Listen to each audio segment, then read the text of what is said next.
You're listening to Salford City Radio, 94.4 FM, the Friday Sports Show with your host, Jimmy Petruzzi, bringing you all the news from the local area and around the world. And the show aims to give us an insight into different roles in sport. We've been very fortunate to have had some of the world's best athletes, sports people, coaches, trainers, sports psychologists on the show. We've also have a segment that features some of the world's leading people in the field of psychology and related fields, and they've been very kind to join us and share their research and understanding of their perception of mental health. They have a very special guest with you. It's really interesting insight into coach development. It's an area that I find fascinating. A lot of listeners are, very knowledgeable listeners who know their sport and love their sport, and this will be an interesting insight. So we've got John Neal, who's the head of coach development at the England and Wales Cricket Board. John, welcome to the show. Great to have you on board. Thanks ever so much. Nice to be on with you. Yeah, great to have you on board, John. Our listeners are probably wondering, coach development, what a head of coach development would do, and can you give us a bit of insight into what you're sort of, I'm sure you'd probably need more than the segment on the show to explain what you do. There's more to it, but just a general overview for our listeners to get an idea of what you do as in coach development. Okay, so at ECB we have one connected pathway. So whether you're interested in supporting your kids at the local club on a Friday night, right the way through to the England coaching team, our job is to provide two main things, I guess. One is a pathway of education courses, and then the other is development around those areas, which might be webinars or short courses or mentoring. It really depends where they want to work. So anything from Friday night to the test match stuff, really. Interesting stuff. And I mean, yourself, John, there's some huge accolades. Sort of you going into the taking the role, and it was a huge positive, and obviously within the cricket world. And in terms of yourself, what motivated you to go into the role, John? What was your sort of motivation to sort of go into this role itself? That was quite an easy one, actually. It was to make a dent. It was because of my son. I wanted to make a bit of a dent in the world. I've been employed as a consultant and as a teaching professor, but it's all stuff on the outside looking in and giving advice and suggestions. But the frustration is that you give your advice and you move on. I wanted to, having done that for 30 years, I wanted to get on the inside and start trying to make a dent and create a bit of a legacy. And you can only do that when you're on the inside. So the stars aligned, really. My boys had all finished school and education, had gone on their way. And I thought, well, I've probably got another 15 years left. Do I want to carry on being a consultant, or do I want to get stuck in on the inside? So when this role came up, it was a perfect opportunity, spurred on by my son, to say, well, come on then, are you going to walk the talk, really? So that's why I wanted to do it, to make a bit of a difference, but work on the inside rather than on the outside as a consultant. Yeah, that's really interesting stuff. And just sort of generally, obviously you've got a vast experience as a consultant, sort of just looking outside the role momentarily. And we have many coaches who listen to the show, and coaching, it brings its challenges, and obviously the world we live in today is even more so challenging. But I know, obviously, time, and once again, you could do a whole course on some of the things we talk about in the show. But how can you how can you develop a coach? What are some of the key things that you do, John, to help coaches develop themselves? The first thing, and the one that's most often overlooked, is understanding yourself. As a coach, you've really got to understand what your motivations and drivers are and why you think the way you think. Because some of it may be great, but some of it may not be so good. And so really starting to understand, so why do I believe in the things I believe in? Why do I coach in the way I coach? And for some people, being aware of the way they coach, some just not aware of it. So really starting off with some self-awareness and understanding yourself. Then the second phase is, well, that's all very well, but what about when I'm under pressure? And I don't know any coaching role where you're not under pressure. Whether you're in training or whether you're in performance, it's a pressurised environment, lots of expectation and emotion flying around. So what's the difference between you when things are going well and when the pressure's on? That's the second thing. The third thing is then to look at some skills. So some basic stuff like, do you have the skills to deliver what you want to deliver? So how good are you at communicating?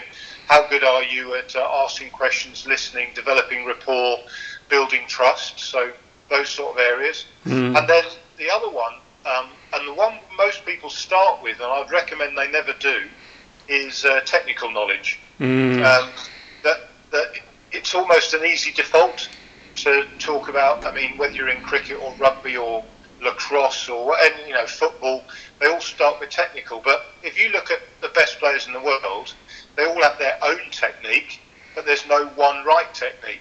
But often, the old MCC coaching book used to be, this is how you play the game. Well, I don't know any sport where there's one right way to do it. Absolutely. So that's the sort of thing we come to later on. And then it gets quite diversified with mentoring support and individualised programmes, depending on strengths and weaknesses, looking at 360 feedback. But primarily I'd say it was know yourself under pressure, develop your how-to coaching skills, and then finally look at your technical knowledge as well. That's a really great insight, and I'm looking at that, John, and I'm sort of seeing how transferable that is. I mean, I have a role as well as doing this, and a couple of other roles as a lecturer as well. I'm kind of thinking, well, actually, it applies to that role too, because you can have all the knowledge in the world and the skills, but if you don't know what your drivers are, what motivates you, then it's very difficult in terms of building a foundation. So do you find these skills are, it's probably not within the scope of obviously the interview, do you find these skills are quite transferable to other roles too? Yeah, I mean, perhaps it's because of the nature of my background is that I worked across all different sports, so I had to find something that was of use to everybody. But absolutely transferable. I remember walking in to do some work with equestrian, and I'm 6'5", 17 and a half stone, mainly a rugby player. I'm just not designed for going on a horse. I pity any horse that can carry me around. And I just thought, what on earth? I don't know anything about. I know one end bites and the other one kicks, but apart from that, I don't know much about this. But the reason they got me there was because of this transferability around self-awareness, the pressure response, and helping them to learn was probably the most important thing. When you think about it, if you're going into any environment, if you can help people learn to do something better, that's probably a good definition of a coach. So yeah, I'd say hugely transferable outside of sport coaching as well into other walks of life, I'd say. Absolutely. I'm sort of listening to what you're saying there, and I'm sure the listeners are too, and thinking how this sort of applies to many areas as well. And I suppose in one sense I'm sort of sensing, when you mention the skills, the technical side of things, where I almost sense a danger if a sort of coach goes in at that level straight away. I think sometimes you sort of see certain performers across a broad range of sports, and certainly cricket, where they might have they've adapted their own technique, they've found their way. Is there a danger, it's probably outside the scope of your remit, John, but do you think there's a danger that sometimes a coach can come in and sort of perhaps maybe try and be too technical by the book and think, well, if the players found their own way, and we can think of plenty of players in cricket, people who bat and bowl, and they've got their own way that might not be by the book, but they've found a really effective way. Yeah, I mean, you're down in Australia, Steve Smith is probably the best. Yeah, exactly. It comes to mind. Exactly. Someone found their own way. But, one of the problems for a coach is they go in there and their expectation, whether it's from mums and dads on a Friday night or the media at a test match, is the coach should be making a difference, And one of the defaults is when you're under pressure is to say, well what do I really know? Well, I know my own game and I know my technique. So if it worked for me, perhaps it will work for them. And that happens at the top level. It also happens, Friday night with the kids, that mums or dads played a bit. So they said, well, I did this, why don't you try the same? Which is fine, but we normally default to that because we feel we want to make a difference. And I think it comes down to confidence. If you can be confident enough that generally people will learn if they get the chance to play, And all you have to do is create a really enjoyable environment, particularly at the start of a sporting journey, where people want to come along to your activity. Because when they come, they have a great time. They're not primarily there to learn and get better. They're primarily there to have a good time and see their mates. That's typically. If they then start learning and getting better and progressing, then they tend to come back more and more and more. So I do think it's a confidence issue that most people default to a technical framework because they're expected to make a difference. And in my view, the best way to make a difference is to make sure people have a really good time. And if you're subtle about your coaching, then they learn when they don't know they're learning. Yeah, absolutely. No, for sure. I 100%. I think that's making the sessions sort of stimulating, and certainly when they're doing physical fitness stuff as well. I think that's really important, John. We're doing the physical fitness training where the more this sort of, especially in football, in my experience, if you do like 4-a-side games and rather than sort of endless running and that, then they really enjoy it. They're there. But I suppose on the other side to that, the only thing I would say is sort of that balance between having an outcome and sort of knowing we're going in the right direction. We get to more of an elite level as well. So are there ways that we can sort of gauge, do you think, John, where we can sort of see physically it's a bit more linear and straightforward, you can do the fitness test and so on and so forth, but technically are there ways that the coach can sort of reflect back and say, well, there is improvements being made here? Yeah, I mean, so you've got outcome measures that you can put in place, which are, particularly in some sports, really hard. There's not many sports where your outcome measures are directly affected by someone else trying to make sure you don't achieve them. So that makes it hard. So looking at some process goals, but I think for me, when we talk about principles, it's principles of movement, physical movement, and there are some real basics there that you can look at. So your ability to balance, your ability to move. Now, those sort of things can't be affected by the opposition too much, but you can measure them. So if you get, as a coach, working closely with a biomechanist or a fitness individual, or even just filming, and look at how well do they balance, how well do they move, how can they accelerate, how can they decelerate, how can they change direction, how can they hit a moving object. Those are the sorts of things you can measure, which can't be affected by other people and therefore are more constant. Now, if you can start identifying those and helping people improve in those areas, what you tend to find is their overall performance improves as well. But that's the challenge, is agreeing, and that's probably what we're working on very hard at the moment, is agreeing what those underlying movement skills are. No, absolutely. That's really interesting stuff, for sure. And I think, like he says, there are sort of challenges. But in saying that, from a sort of technical point of view, I guess different people might see things in a different way as well. And I mean, it's a bit like when I suppose the analogy I would use, for our listeners would be, even when you watch a game of sport on TV, you got different pundits who've got a different idea of how they should play the sport, and in terms of the technique, and that's a sort of challenge, and going forward, really. I suppose the other thing I was going to say, Johnny, in terms of the other side to things, a lot is said about the attitude of players and talent. It's something that sort of, for a long time now has been circulating, and a player might have so much talent, but the attitude. How much of a role do you think coaches have in sort of the player's attitude in terms of impacting that? Can they impact that? Is it sort of realistic to sort of get the best out of a player, say, mentally? Well, I mean, part of my background's a psychologist, so I'm bound to say yes, but I don't think it's the psychologist's role. It's the coach's role. The coach is closer to the player than just about anyone else, apart from mum and dad, probably. So I think the coach has a huge role to play in that, but it's a really hard role, because a lot of the character that's in a player is typically based upon their life experience when they're a lot younger. So mum and dad have got a huge effect, brothers, sisters, role models they've had. I don't know about you, but when I was little, I used to pretend to be particular players and imitate them. So you think, well, if it worked for them, it'll work for me. And that tends to determine your character.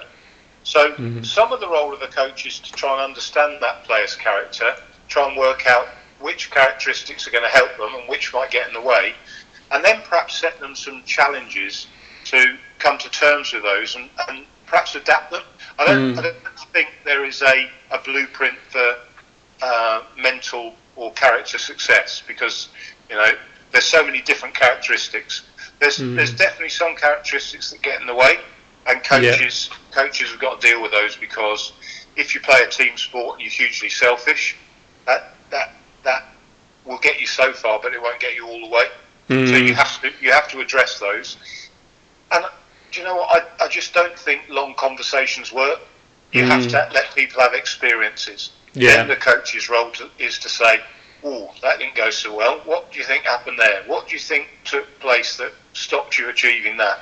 And once they start to the player starts to understand that, you start saying, "Yeah, that did get in the way, coach." Yeah, and the coach can say, "Okay, what can we do about that?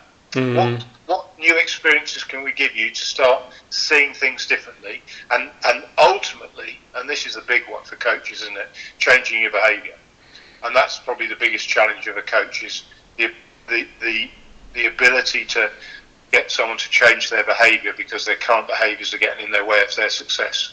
Yeah, that's really interesting stuff that you've mentioned there. I think it was a really interesting takeaway there about the coach being closer to the performer than the psychologist, and I think that's certainly the case. And I suppose in one sense, John, there are certain athletes who would see the coach as almost a parental figure, especially the ones who maybe didn't have that stability, growing up, and they found sport as an outlet in terms of being able to apply themselves to something, and they get really close to a coach, and the coach almost becomes their parental figure in their life, in some respects, really. So I suppose that sort of leads me to ask, in terms of how much can a coach, in terms of develop and learn, that I'm not suggesting they sort of learn psychology entirely, but certainly some psychological understanding. I mean, is there a place for sort of the coaches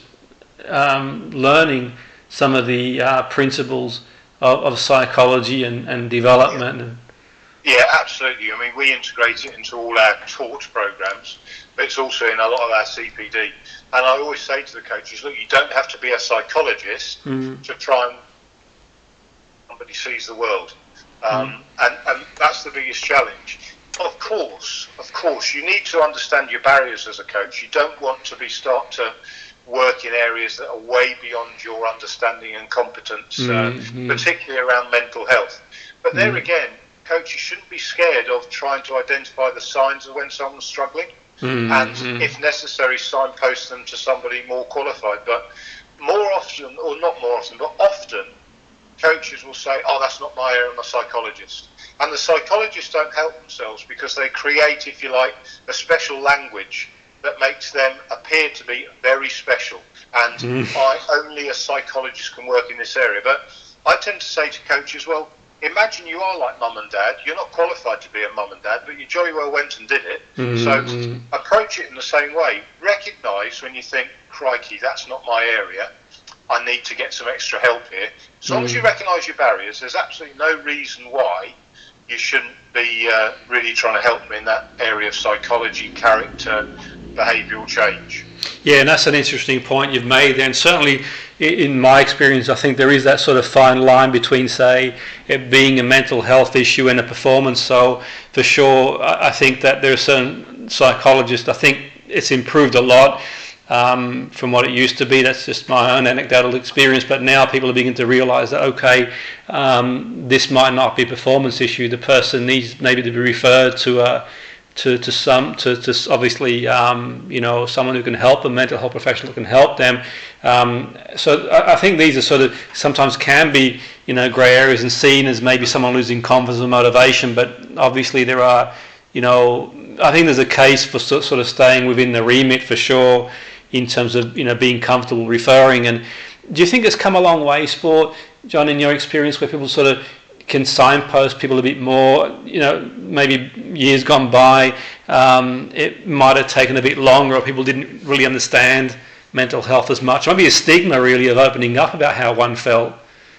Oh, absolutely. Because if you hurt your knee, you can see it. You're limping.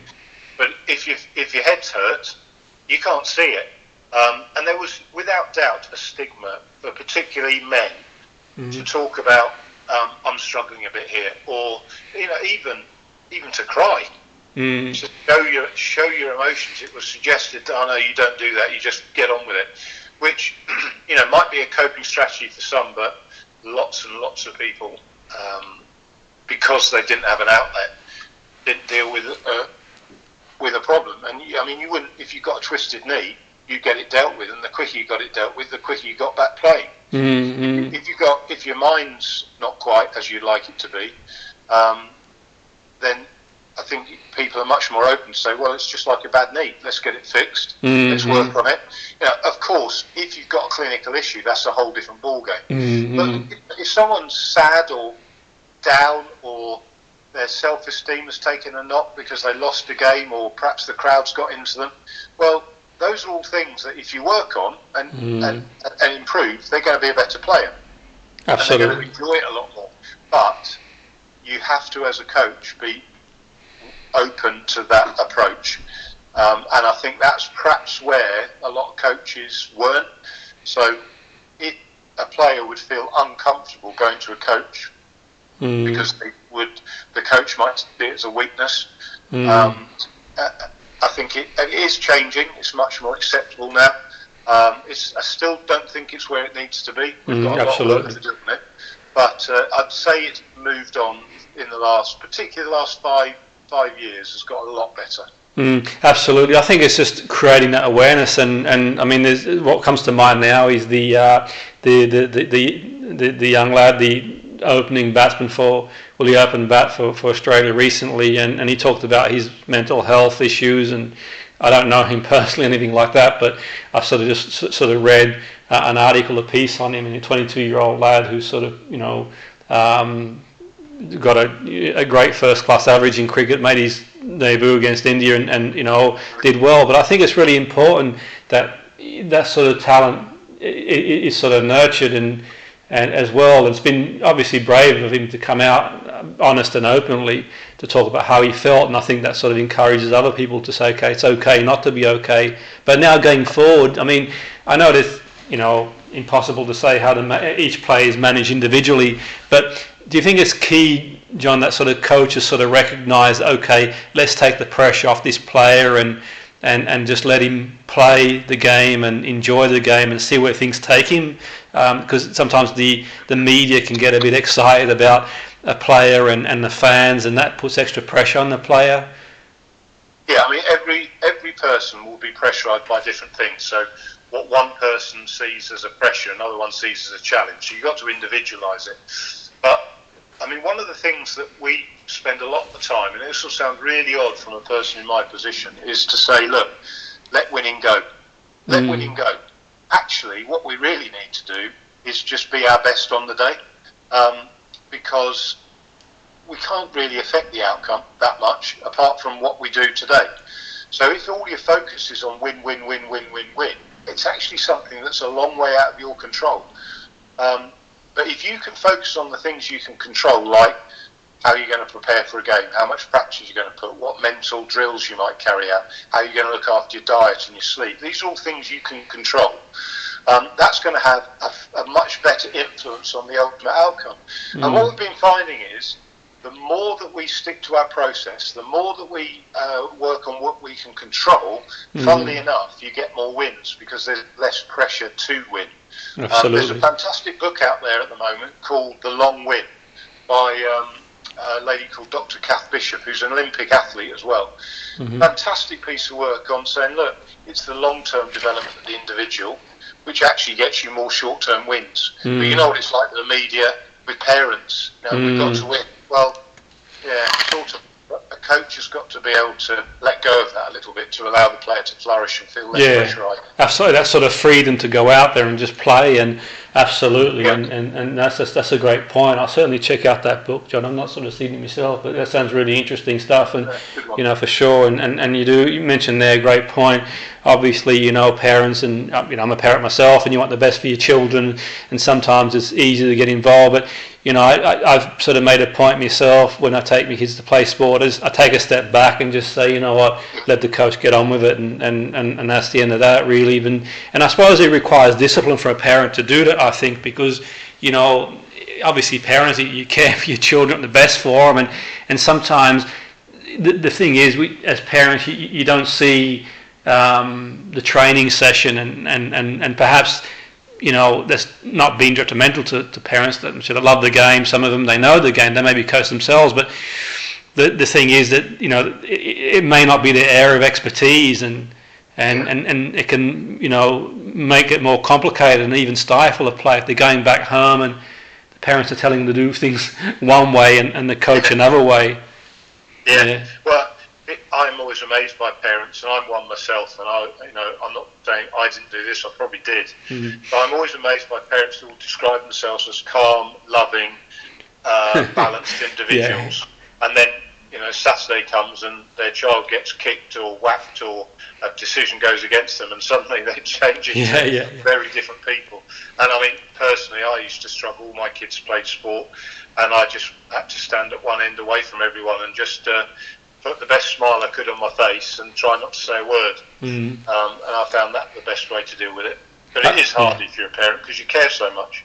Absolutely, and I think it's interesting, really, because certainly from sort of speaking to athletes and sports people, and generally speaking, they sort of take that sort of role that you mentioned there, John. They bring the kids to training. If they hang around to watch, they'll sort of stay out of the way and just respect the coaches, sort of doing the best they can in the situation they're in, and just let them get on with it, really, which is key. But definitely, a great takeaway for any sort of coach listening to sort of focus on that process and let the players play, and the results will just take care of themselves, really. You're either good enough or you're not. That's the way it is in sport. It's a tough. The higher up you go, the more difficult it is. But it's just in terms of yourself, John, your own sort of vision. I mean, you've got so much experience, and obviously, no doubt, you've got plans with the sort of the England and Wales Cricket Board. But just generally speaking, yourself, John, where do you sort of see your vision now? I mean, you've sort of got to where you are, and just in general, where you sort of see yourself going from this point. Well, I just love coaching and coach development. So the vision from here is to make sure that we deliver all the areas we want in terms of coaching. But particularly, one of my things is to have many, many, many more female coaches in cricket, working not just in the female game, in the male game. So we've got a lot of good coaches who are female that are not getting opportunities. So that's one thing I want to make sure happens. The other one is getting more Black and Asian coaches involved in the game. So if I was to set a target for 3 years, if we could have equal representation of our female, our Black and our Asian coaches, which is equal to our player population, so that if you are a young Asian, Black or female player and you turn up, you are likely to see somebody who you can connect with, who is coaching. Then I think we'll get more people playing, more people enjoying it, and a better and a fairer reflection on our society here in the UK.